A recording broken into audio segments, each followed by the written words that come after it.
Wichita lineman, that was Glenn Campbell, who of course suffered from dementia in the last stages of his life, and music was very important to him, and we're going to be considering that now here on BBC Radio Devon. It's staggering to think that there are 850,000 people living with dementia in the UK right now. That's according to the Alzheimer's Society. And that number is set to rise to more than 1 million by the year 2025. But as regular listeners to BBC Radio Devon will know, of course, over the last few years, we've been looking at what more we can all do to make the lives of those living with the condition better. Well, for the next half hour, we're going to round up some of the groundbreaking help that we've learnt from working with people living with dementia and their carers in Devon, and in particular, how music can play a massive part in provoking memories, how short and simple melodies can also help those with dementia remember their daily routine. And as broadcasters, like us here at BBC Radio Devon, how we can play our part, like telling the time in a certain way, saying the day, date and month on a more regular basis. All of this, even music programmes such as Richard Green's Vintage Chart Show on Saturdays, are more dementia friendly than we originally thought. After this, we're going to be talking to Ian Sheriff, who's the lead for dementia here in Devon, a very well-known figure in our county and our community. And if you want to ask him a question or tell a story, then we would love to hear from you. We've got producer Joe ready to take your calls on this, 0345 301 1034. Maybe something that you'd like to pass on if you are a carer or you are maybe in the early stages of dementia yourself. What are the simple techniques that have helped you cope with it to make your life more easy and straightforward, maybe also trigger memories coming back? Anything that you'd like to share with us, we would love to hear from you. I'm very keen to hear about your experiences to add to all this. First though, let's find out more about some of the work that we've done in partnership with the University of Plymouth.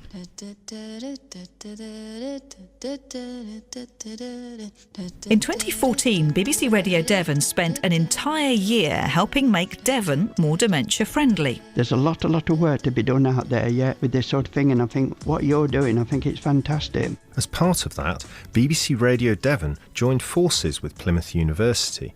We wanted to raise awareness about how music can stimulate memory and enrich the lives of people with dementia. We also wanted to ask if broadcasters could change the way they make programmes to make them more dementia friendly. So that means how things sound. And the kind of programmes that are made. Raise my own awareness. Let's talk about this. Let's put these things in place. So we made a show that included these ideas. And since then, we've been asking people what they thought of it. There was lots of great stuff, and we really enjoyed listening. It was fantastic. I'm Dr. Alexis Kirke from Plymouth University. And I'm Belinda Dixon from BBC Radio Devon. Our work on dementia-friendly broadcasting saw us make the programme Music, Memories and Making Radio. In it, we heard from Doreen Abbott from Plymouth, who is living with dementia. Wake up, pull curtains, do your diary, let the dog out, have breakfast, take tablets, feed dog. Do the dish, no, clean your teeth and take a shower. Get dressed and walk the dog. Do the dishes, clean the cooker, brush dog. That's Doreen Abbott from Plymouth, who has Alzheimer's. I collaborated with her on turning her daily routine into a song to explore whether we can use music to help people remember things they need to do. So might that kind of technique be successful? Judy Edworthy is Professor of Applied Psychology at Plymouth University. It allows you to examine your activities as you're going. Because, of course, it's an earworm. It's stuck in your head. It will be swirling around anyway. So you kind of check with yourself whether you've done it by going through the song. We will rock you. We do now know some things that cause earworms to happen, and they tend to be related to the complexity or simplicity of the music. Things like how singable it is. So if a song is going to become an earworm, that is something that everybody recognises and tends to get stuck in your head when you hear it, or even if you're doing something else and it suddenly pops into your head. It will be easy to sing. It will have simple kind of intervals between the notes. We will As an example of a singer that has created a lot of earworms, Freddie Mercury would be a good example. We Will Rock You and We Are the Champions. They're both quite prominent earworms, and both of them are, obviously, they're him singing. He sings quite high, the notes are very close together, and it's easy to sing. Those are the kinds of characteristics that will become earworms. If you look at it from a more psychological point of view, it's getting that sound into memory. Now, if it is simple and short and straightforward, it will get into memory more quickly than if it's complex. And having learned her list, what did Doreen make of the process? I think the general idea is very good because the words do come back.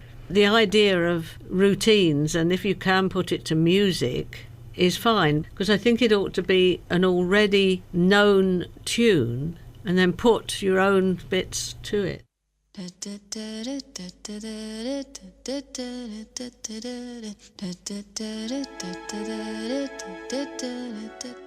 Since making that programme, we wanted to find out if it could help raise awareness and what people thought of the dementia-friendly techniques outlined in the show. So, I asked people with dementia, their carers, support groups and experts to listen to it. We had responses involving around 40 people. One of them was from Kathy Pethers, who's a facilitator with Memory Matters. It runs a range of services for people with dementia, including activity clubs. She used our original programme as part of one of her sessions. On the second time we played segments, and then we stopped and we talked about what we just heard, things like the earworm, how would this be good for aiding people with memory problems, sort of set it to a tune, and that was a great conversation within the group. It certainly brought up the need for people to learn techniques to aid memory.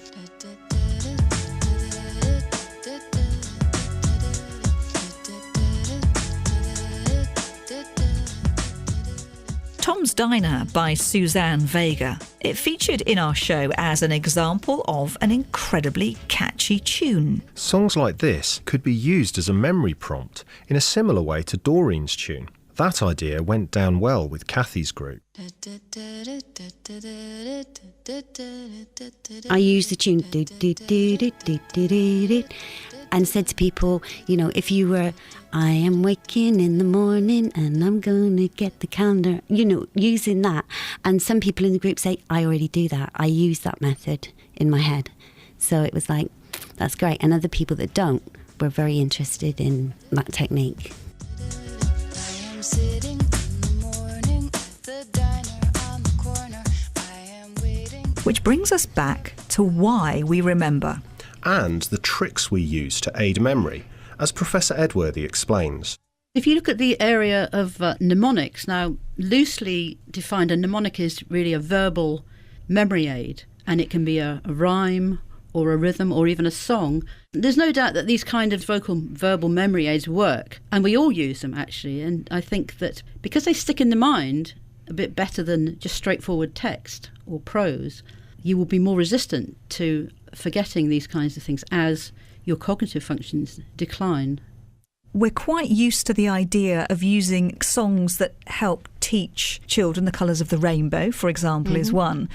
But what we could be talking about here is using songs and music to help teach adults as well. I don't think that that's as unusual as one might think. Adults use mnemonics, for example, which are rhymes without music, to learn quite a lot of things. Medical students certainly would use it to learn various bits of what they have to learn. And I would imagine that many professions use mnemonics of some sort or another to try and remember things. And presumably advertisers are very aware of all this, aren't they? Because they use them a lot, don't they? Yes, many jingles also mimic the words that the advertisers are trying to tell you. Now, one obvious one is just the simple rhythm of WeBuyAnyCar.com. And there are other ones. There's the famous old Smash advert of for Mash, Get Smash. So we're doing this all the time because music and language are connected. Music has a much more important and significant rhythmic element, but there is rhythm in language too. So we often remember the words to catchy tunes, but can the words themselves be catchy? Stop pouting, stop shouting, I pulled a muscle when I did that grouting. I can't do it tonight. I think many of us can remember quite a lot of the words of Victoria Wood's song Let's Do It. Now, you think how cleverly she uses the words, and she sets up expectation not only about the content, but she does it through the rhythm of the song. Let's do it, share a night of wild romance. Frenetic, poetic, this could be your last big chance. To quote Milton, to eat Stilton, to rolling gay abandon on the tufted Wilton. Let's do it tonight. Let's take one of the lines where she says to eat Stilton, to quote Milton. Right, so we've got a rhyme already, and then the next line is to roll and gay abandon on the tufted Wilton. But she sets up her joke by the rhythm of the song. Basically, the timing is kind of done for her. The songs are particularly good because they allow the time to set up the expectation, and then you get the exposition of the joke. And she does it over and over again, of course, in that particular song. So we've got the timing, the rhythm. We've also got the rhyming. They help us understand it, they help us predict it. Yes. Could they also help us remember it? I think they can help us remember it, yes. Because for one thing, if you're anticipating a rhyme, it does cut down the number of possibilities of what the words might be. So even when you're listening to something that you actually know, you can still anticipate. So Victoria Wood's songs, for example, are still funny. In fact, they're almost funnier when you know what the word's going to be because you're anticipating it. I imagine that most of the famous stories handed down tend to be written in some kind of simple metre, or they're more poems than they are stories. And of course, the rhymes help you to remember.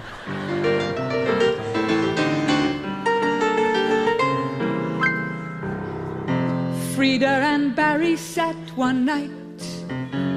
The sky was clear, the stars were bright. The wind was soft, the moon was up. Frida drained her cocoa cup. She licked her lips, she felt sublime. She switched off gardener's question time. Barry cringed in fear and dread as Frida grabbed his tie and said, let's do it while the mood is right. I'm feeling appealing, I've really got an appetite. I'm on fire with desire, I could handle half the tenors in a male voice choir. Let's do it tonight. Music is a powerful way of remembering things because memory of music tends to last longer than memory of language for people with dementia. In fact, music heard in formative years can take people with dementia back to meaningful times in their lives. Professor Judy Edworthy is the director of Plymouth University's Cognition Institute. In your youth, particularly between the ages of about 18 and 25, you're very susceptible to memories. It's a thing called a reminiscence bump, and a lot of things you remember about your life are around that time. It's probably because you're growing up and you're becoming, moving from being a child to an adult. But the other reason will be that if you listen over and over again to a song, it will move from short-term memory into long-term memory. And once it's there, it's pretty much stored. It often needs a trigger to bring it back to life. But once you've heard the trigger, it will bring that song back. And also, not just how that song goes in terms of its music and lyrics, but memories around that music, such as what you were doing at the time, whether you were in love with someone, or whether you'd just gone off to war, or you'd just split up with someone, or you just started a new job, all those things. So you've got a memory of the song, which is about the structure of the song and its lyrics, but you've also got a memory of that song in terms of its personal meaning to you. Those are two different types of memory. So that's why some tunes take us right back. It's the same for Terry and Mike Channon from Exmouth. Mike was diagnosed with dementia in his 50s. Music, I need music.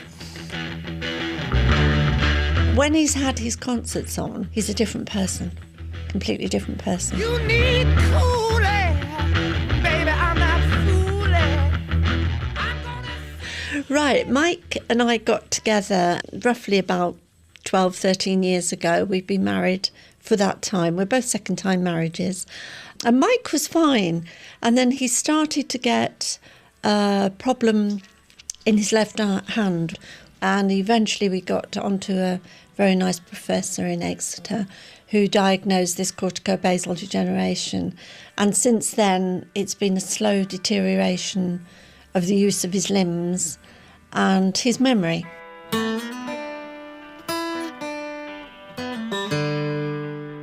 It is awful when you're halfway on a sentence and then this goes and I lose it. and whatever I was going to say is just vanishes into for the air. It's horrible.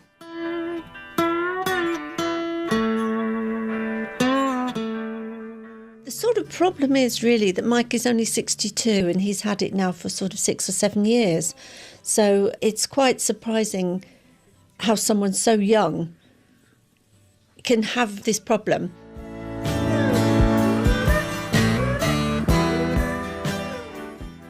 Difficult to describe, but when I got the right music on, all is well in the world, and that's it's. I want to be bopping up. I know I can't bop, but I want to, and it takes me back to college days.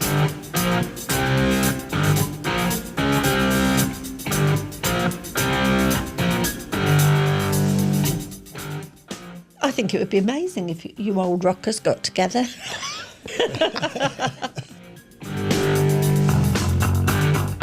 I found that when he does listen to this sort of music, afterwards he's much more animated and much more happy, much happier. It's just something that's there, and if the right track comes off, that's from Yes or Deep Purple, I just wonder at it, because it's so me. It's what I want to be doing. I would love to be in music.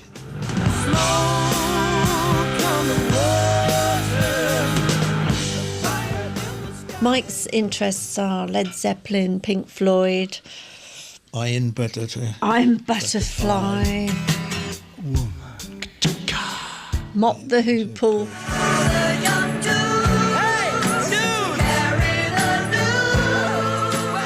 They're a completely different style of music to me, so I tend to record concerts for him from the television and then make him a cup of coffee and go and leave him. Not totally leave him, but, leave him to watching it.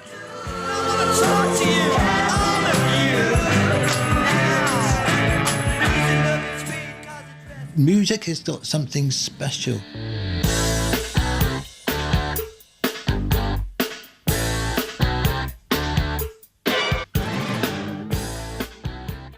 Mike has passed away since we recorded that. His partner Terry tells us they were able to play some rock music at his funeral. And Mike's story resonated with Naomi Blundell, who leads singing groups for the Alzheimer's Society. Each week, she has to choose the tunes to be sung at the sessions. It just really highlighted how difficult it is to make a programme appeal to everyone, and how important it is to realise that not everyone's going to want to listen to songs from the war or from the 60s. It's just that awareness that everyone's so different. And I always think it's really important to take requests from my group and go away and do my own research and come back and say, we can sing this song today as a group. Mike's story, and others like it, seem to prove particularly engaging for people with dementia. Naomi Blundell again. Anything that people can feel a part of when they're listening to it, I think, is really effective. Anything that sounded like a conversation or a story about real people going through a similar experience, that worked really well. So far we've talked about the positive impact of music on people with dementia, but we discovered music isn't always welcome on the radio. In particular, hearing speech and music at the same time can be confusing for some people. Professor Sue Denham, a cognitive neuroscientist, explains. The cocktail party effect has become known is to do with the problem of how we disentangle sounds coming from different sound sources around us. People with dementia also have problem with dual tasks, so doing more than one thing at once. And what we're describing is a need to do more than one thing at once.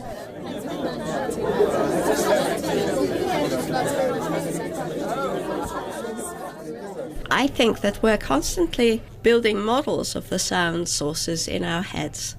So if I was listening to music on the radio, I would have a kind of a representation, a model in my head of the kinds of sounds I was expecting from that music. If you started speaking over it, I would have to make another model of this different sound source, which I shouldn't confuse with the music, because if I do, the messages are going to get really muddled.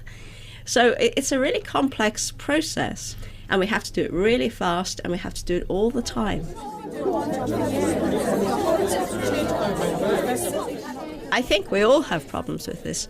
We talk about cocktail parties, but when we actually go to the cocktail party, it's pretty hard work. It's not something that we find all that easy. I think dementia is probably pushing us to think about this more carefully, but the kinds of measures that would help dementia people would also help other people.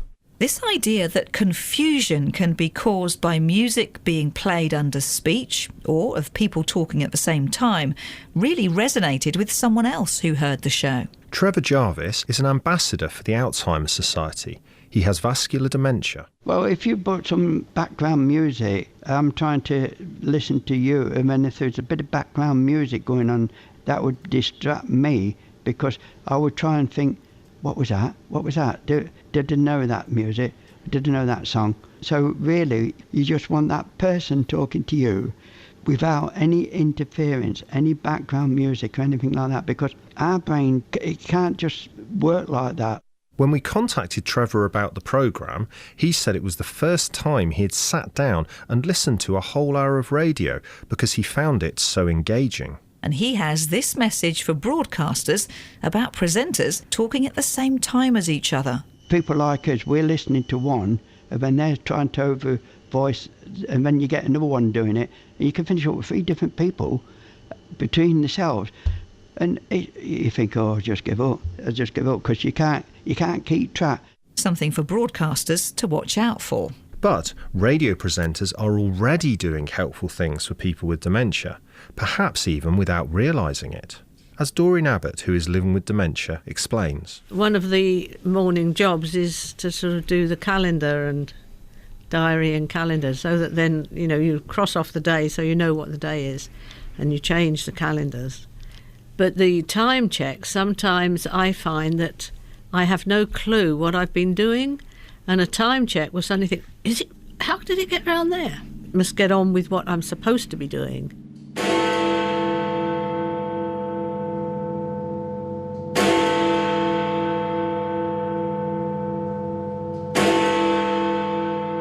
And we also heard that if presenters are aware of a few minor things, time checks could be even more dementia-friendly.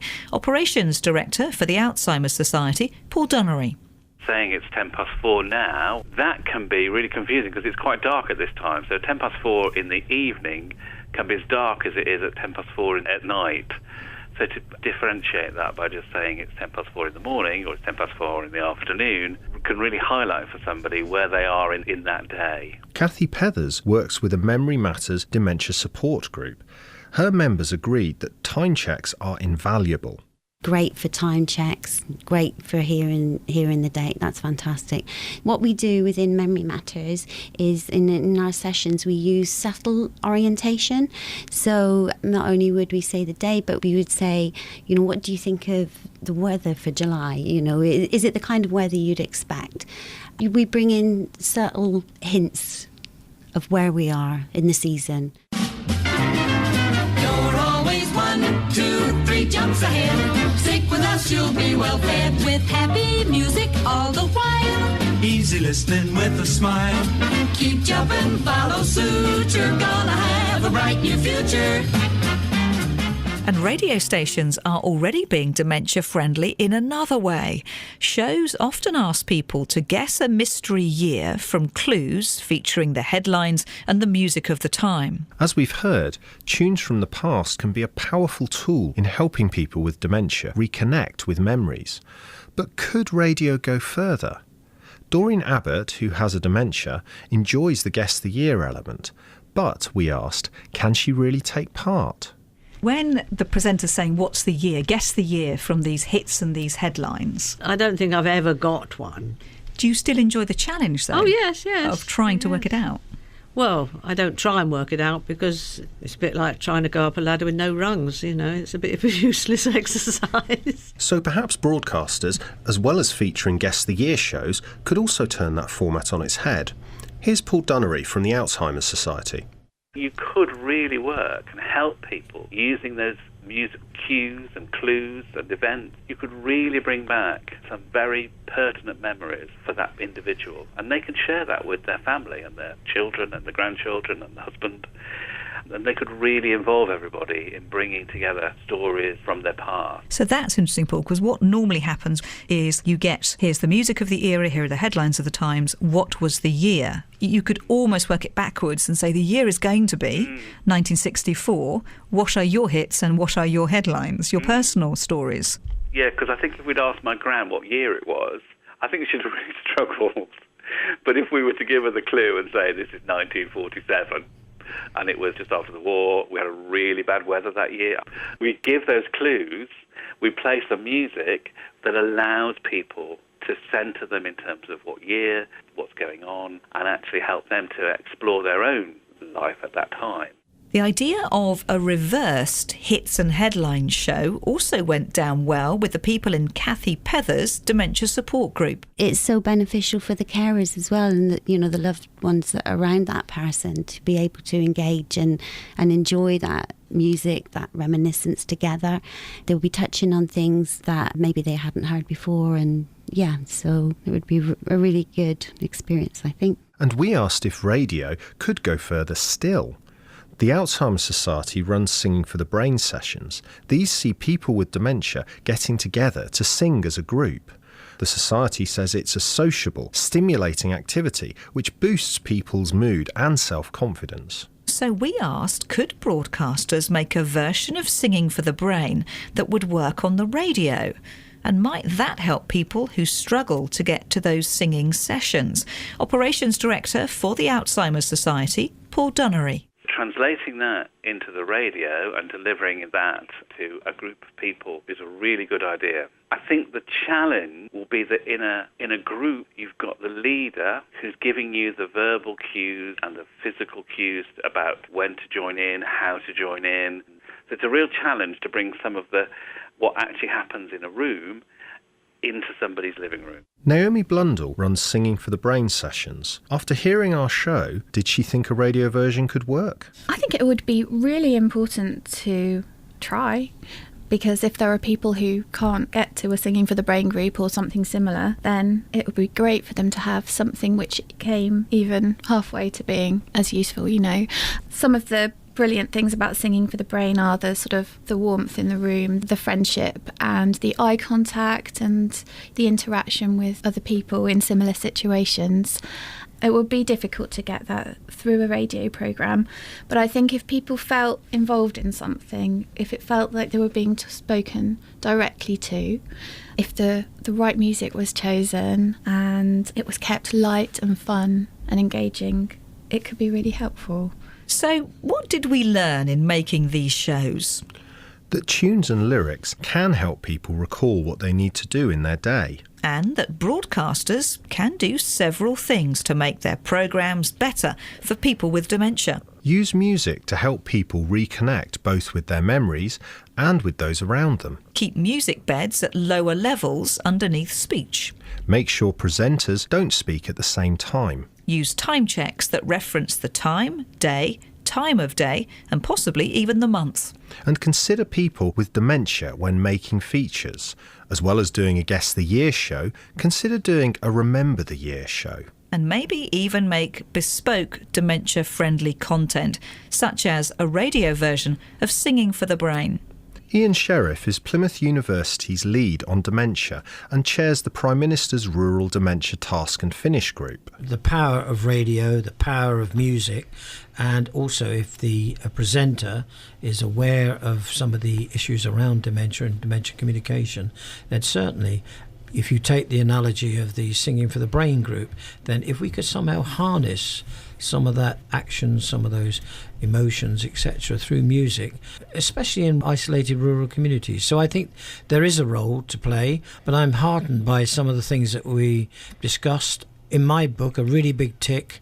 However, we just need to see how this pans out in the future. Which for me prompts a call to action. I'm Alexis Kirke, Senior Research Fellow at Plymouth University. Plymouth University's work on BBC Radio Devon has shown that you can, and in my view should, make programmes which can be understood by both those without and also those with dementia.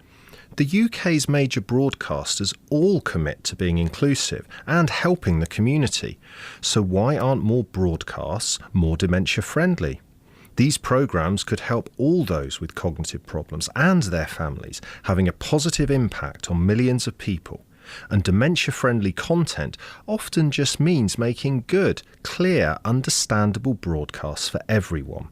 So if broadcasters really want to fulfil their commitment to community and inclusiveness, then isn't it time to look at simple changes and new programmes which could make listening and watching a delight, uplift and even therapy for millions of underserved people? The radio can really help people feel less isolated and bring dementia into the main fold. People with dementia, we don't want them to feel they're on their own or they're the only ones. I want it to be normalised. This is part of life. Help people live well with dementia, help their carers live well with dementia. It's out there, it's happening. Let's all help people to live well with it.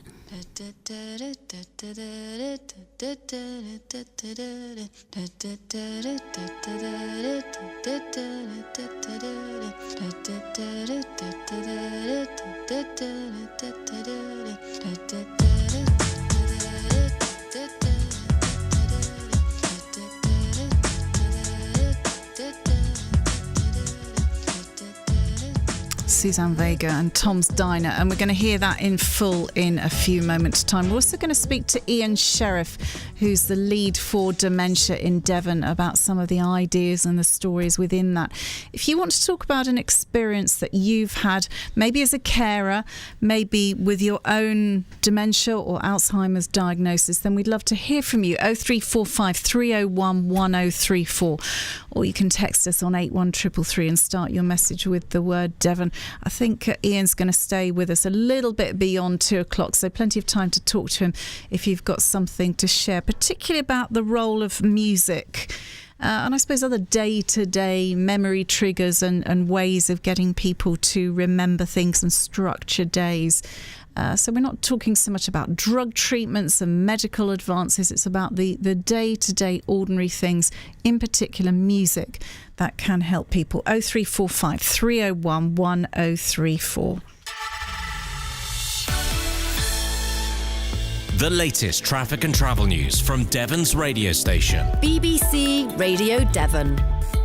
Now, we want you to keep us up to date on this because it seems to be quite a changing situation out there on the roads. And, lots going on. Busy on the M5 primarily. That's travelling from Exeter towards Bristol.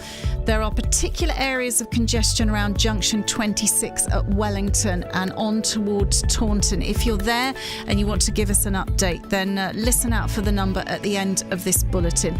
On the A30 in Honiton, there's very slow traffic around the A35 Moncton Road and also on Kings Road. It's causing long delays through the town centre. Traffic's returned to normal on the A3022 Brixham Road after the earlier accident, which has now been cleared. And at Colliford on the A3052, Boss Hill is closed in both directions due to flooding between the A358 at Colliford and the A375 School Street, that's at Sidmouth.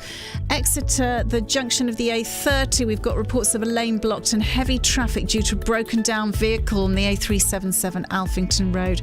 There's a lot of fallen debris on the roads, so let us know if there's anything specific where you are so we can pass that on to other people.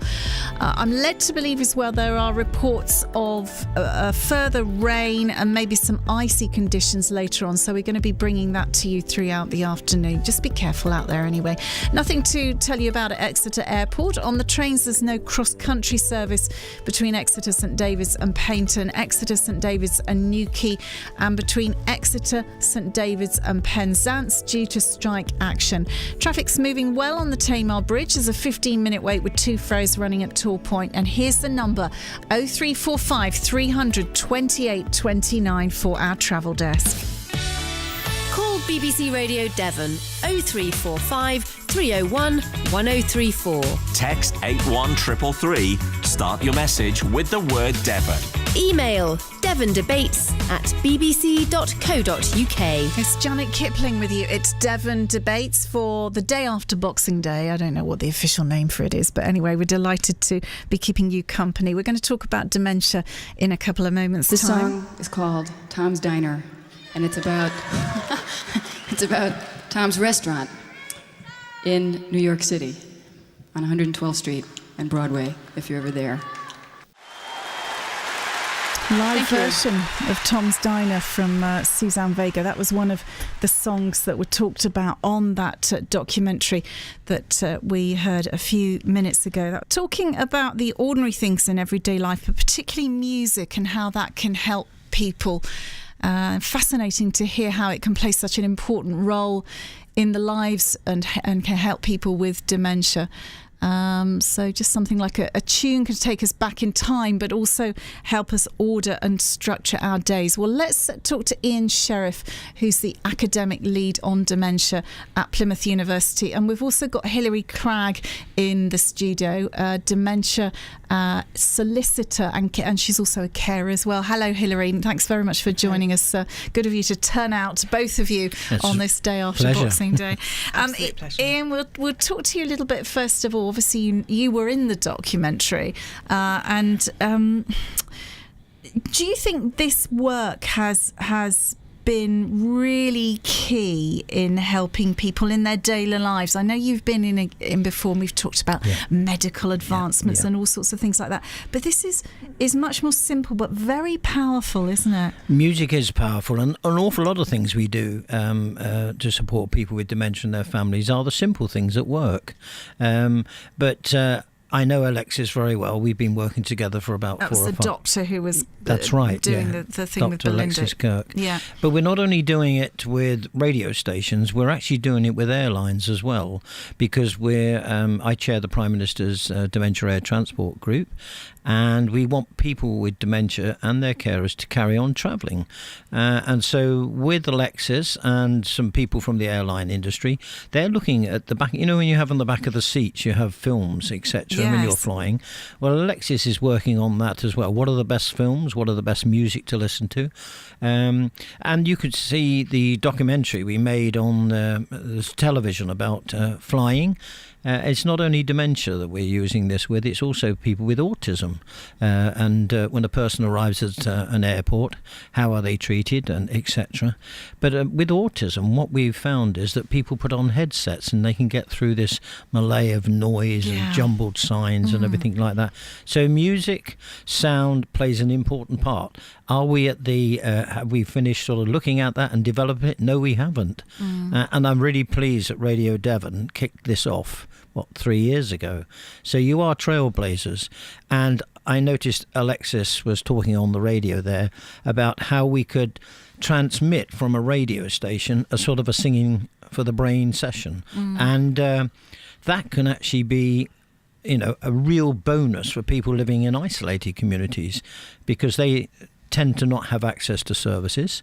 They tend to not have access to groups. So if we could do that over the radio, wouldn't it be a fantastic sort of leap forward? So I hope the recommendation that Alexis was saying will resonate with your leaders upstairs. I hope so too, and it seems there's no end to this. No, we will always try new things and develop new things and take new things on board, I'm sure. Yeah.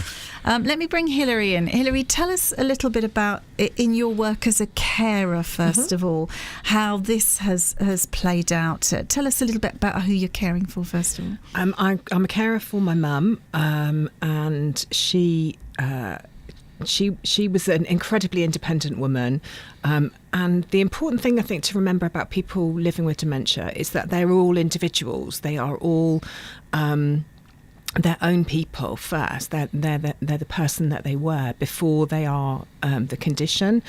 And so some of the things that my mum would like, she loved classical music rather than sort of modern pop. And when we took her to the theatre about 18 months ago now, I'd taken her to a play a year earlier or 6 months earlier, and she struggled to follow it. And then I took her, we had a whole family trip, and we took her to see The Lion King. which actually wasn't her kind of music particularly, but it was very visual. And although she couldn't follow the story, she could appreciate it one track by one track by one track, and absolutely loved it. And there were a couple of the songs that she didn't like as much, but overall absolutely loved the experience. And it was very interesting to see, even though her condition had progressed, she appreciated the musical far more than she'd actually appreciated a play, which was the 39 Steps, which she'd have seen probably many times, but just couldn't remember it and couldn't follow it. Has So music been useful to her and you as well in terms of memory and triggering memories in her life? We do use music. She's never been particularly one to listen a lot to the radio. She watches TV more, but we'll watch music on the TV, and then it's an opportunity to have a conversation about it, see what she remembers, and it is very powerful in triggering her memories from her time gone past, as long as we found the right triggers and the music that's appropriate for her. We're going to come back to you after the news, because I want to bring in Isabel, who called us a little bit earlier on. Isabel, you nursed your mother for 25 years. She had dementia, didn't she? Hello, thanks so much for calling us. Yes, she did, yes. What was the point that you wanted to make listening to that documentary? Well, I do realise now that there was a lot more support in the days of diagnosis. It was the doctors were very reluctant to diagnose that Mum had dementia, so it was very difficult for me to understand why she was changing. She was also in a wheelchair, so at least she wasn't able to get out of her bungalow and escape, as it were. She lived nearby me in sheltered housing, but it was tough, and I got no support at all from my sister who lived in Kent. Her opinion was that I was here in Exeter, it was my duty to care. Oh, gosh. That must have been a very tough 25 years. It sounds quite It a was. a It also slow... involved my children being involved as well.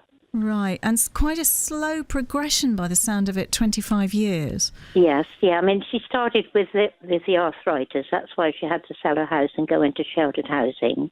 But then things started to change. You'd start to panic about certain things, and I used to write little notes, and she had central heating, so on the original fireplace I put a big note, "Please don't panic, Mum, everything's all right."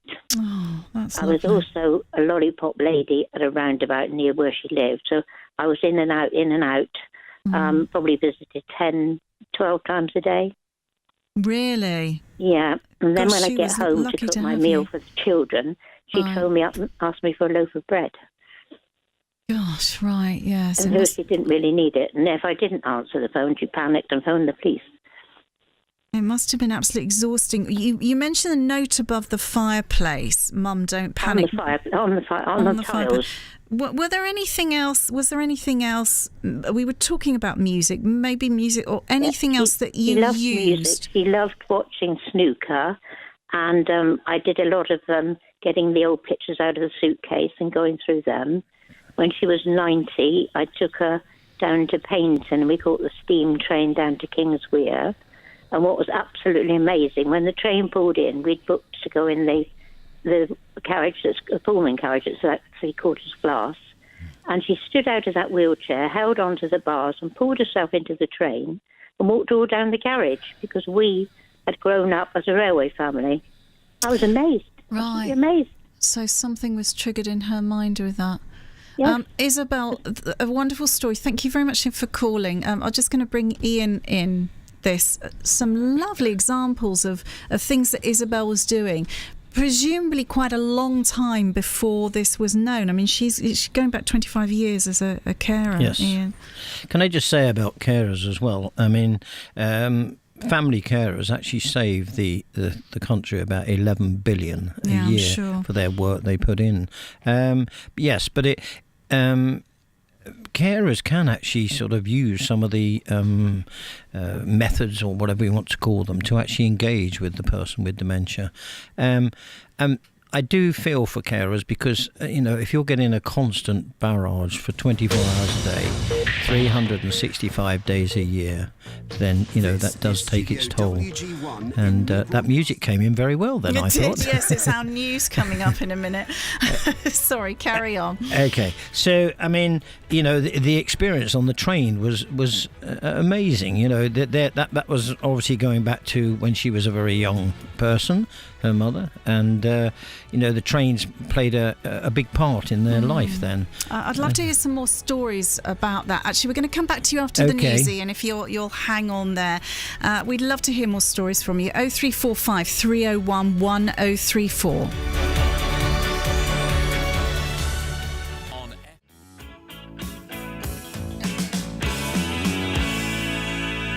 That's the Pretenders and Brass in Pocket. It's BBC Radio Devon. Devon Debates, Janet Kipling with you for the day after Boxing Day. And we devoted a large chunk of the first hour to hearing a wonderful documentary by Belinda Dixon, talking about dementia and particularly the role that music and sound has in helping people provoke memories and also remember things and order their lives. And we're going to continue that because a couple of you want to join in on that and talk to us about it. We've got in the studio Ian Sheriff, who's the academic lead on dementia at Plymouth University, and Hilary Cragg, who is a carer for her mum, but also a solicitor who deals with dementia-related legal queries. Hilary, I want to bring you back in on this. Did you do that before you became a carer with your mum, or was it as a result of that you moved into that line of work?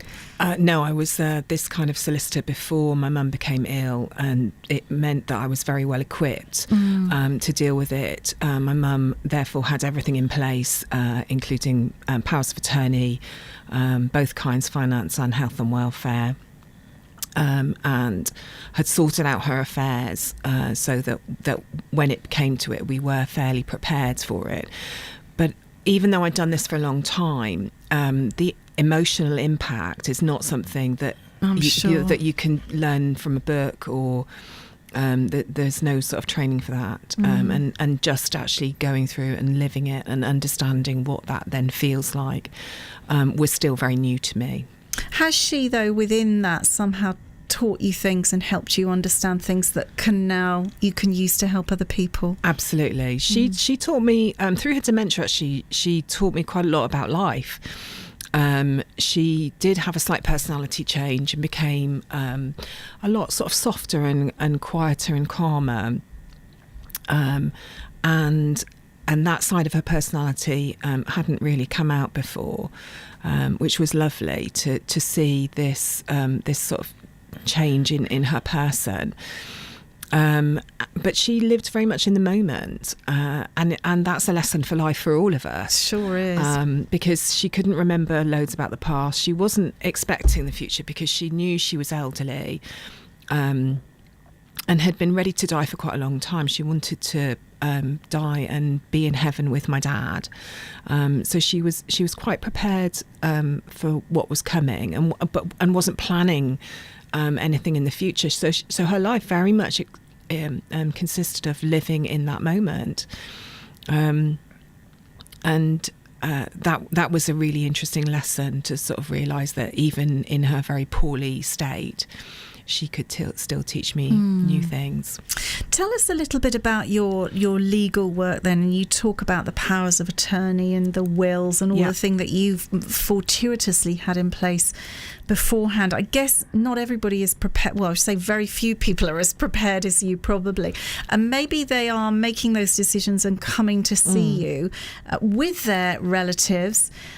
How do you help people who have dementia understand what for all of us is complex legal jargon and legislation, isn't it? What do you do? It's really not looking at the paperwork and not looking at the legal jargon and looking at the situation in front of them. So if I were to ask you, for example, who would you like to look after you if you became more well than you are now and became unable to make a decision for yourself? So it's taking the concepts and trying to make them as simple as possible. And sometimes those people are not able to tell me themselves. And if they are quite poorly, then I often need some prompting from the family to understand who they might choose.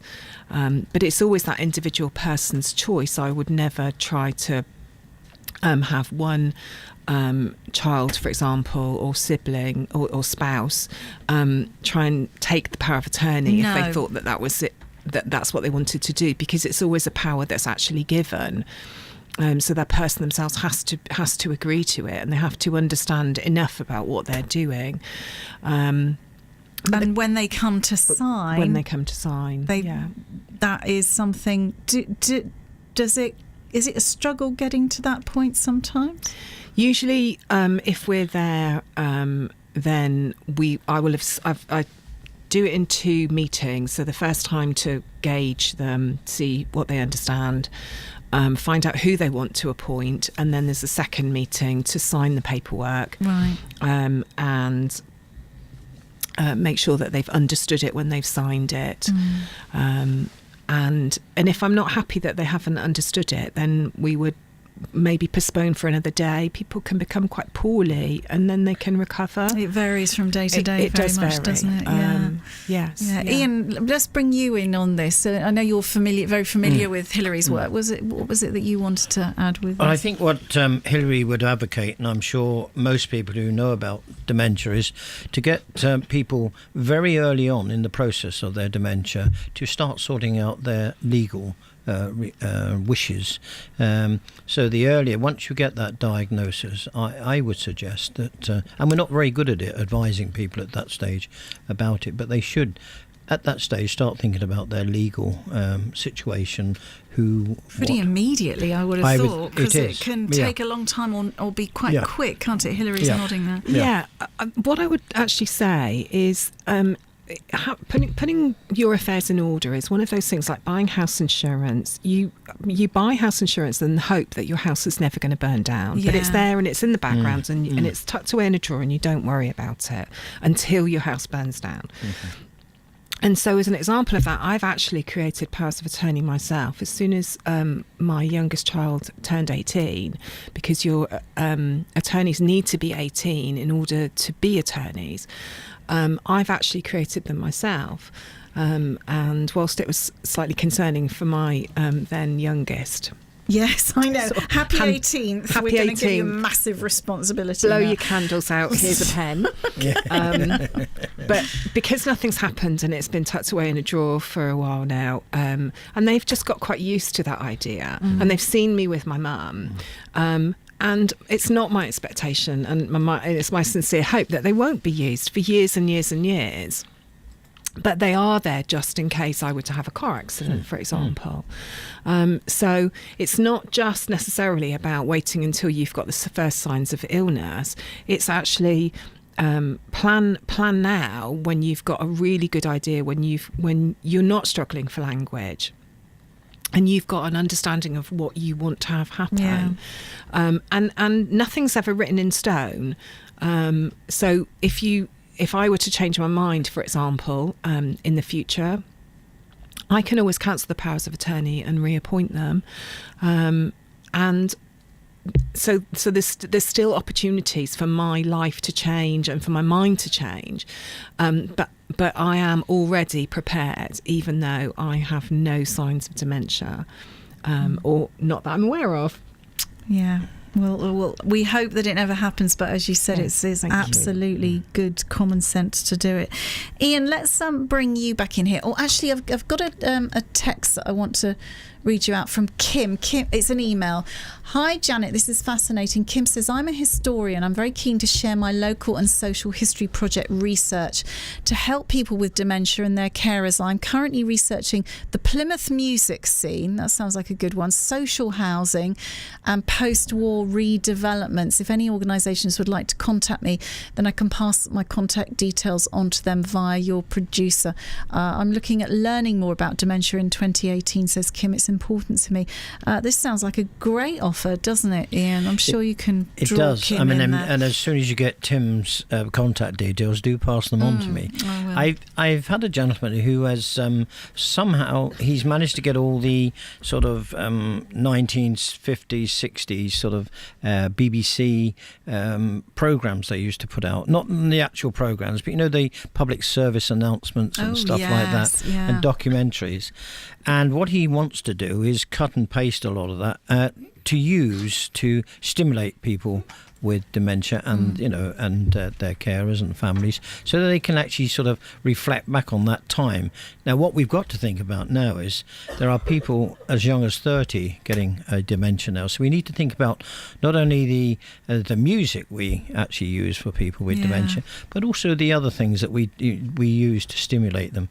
And I'm a great believer about integration. I mean, dementia-friendly communities is about that.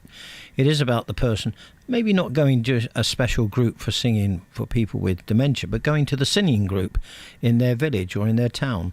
And now on our border here in the 5 dementia-friendly parishes, just outside the Elm, all round the Elm they are, and they actually have a singing group, which is you wouldn't know if you went to it who has a dementia and who doesn't, and it works wonderfully well. And they don't have a memory cafe as such. They go to certain am I allowed to mention names? Go on. They go to Kitley House, and they have their afternoon teas there, and they just mix with everybody else, and it's just wonderful. So somehow we need to make that happen in our theatres, and I know some theatres are doing it.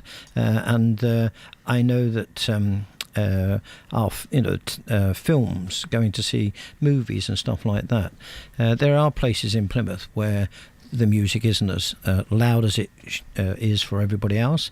They have some of the lighting on and stuff like that. So to make the environment more friendly for a person who has a dementia. You told me a lovely story about Glenn Campbell and about how his music carried you through. Retell that. Well, Glenn Campbell came over to this country to do his last concert, and whilst on stage, he thought he'd come to the end of the number, and he started to walk off the stage because he has his daughter and his son in his group, and they just said, "Hey, Dad, we haven't finished it yet." And then he played a riff which he should have done, and they said, "Hey, Dad, we've done that one." He says, "I'm just practicing." But it was just wonderful how that music and those riffs, which were very, very complicated, carried on. That was all still in there. Oh, still there. The power of that music. And music not only gives us that stimulation. I expect if I said to you a piece of music for when you were 16 or 17, absolutely, it would not only give you the sort of the music you would remember, but you would remember maybe some people around at that time, maybe a boyfriend at that time, etc. I vividly remember things like what I was wearing. Yes. Items of clothing, where we were living. All of those memories are plugged onto those particular tunes. So we can. Music is powerful in all ways, sort of thing. Thank you both very much for joining us. Not least of all because you both had to cope with epic coughing fits. You on the edge of getting better from coughs, I think. So thank you for that. I hope we've given you enough water to keep you going. And lovely to talk to you. That's Hilary Cragg, who's a dementia carer for her mum and also a solicitor who deals with dementia-related legal inquiries, and Ian Sheriff, who I have no doubt we're going to welcome on this show again in 2018. But nice to see you. Can I wish you and Radio Devon a very happy, healthy and peaceful New Year. Thank you. And to you and to everybody listening at the moment, particularly those people that you work with who I know listen to BBC Radio Devon. Thank you. This is ABBA. This is Voulez-Vous. It's Janet Kipling. It's Devon Debates.